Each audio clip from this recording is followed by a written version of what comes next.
Hidden deep in the emerald heart of the Amazon lives one of nature's tiniest wonders.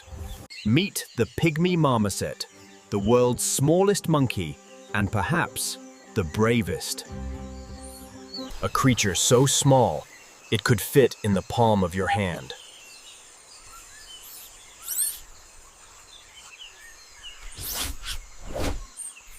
Standing just 5 inches tall and weighing less than a banana. Family is everything in the miniature kingdom.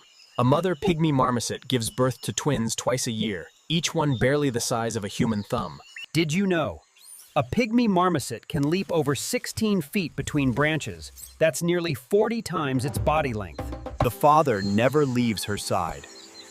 Together, they share every duty: feeding, carrying. In a world full of predators, their love is the strongest shield they have. They move fast, silent, and clever, turning size into strategy.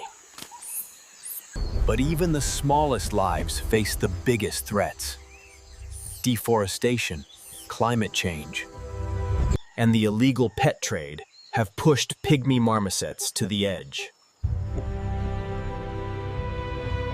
Yet hope grows where care exists. Conservationists fight to keep their forest alive, so these tiny giants can keep dreaming among the leaves.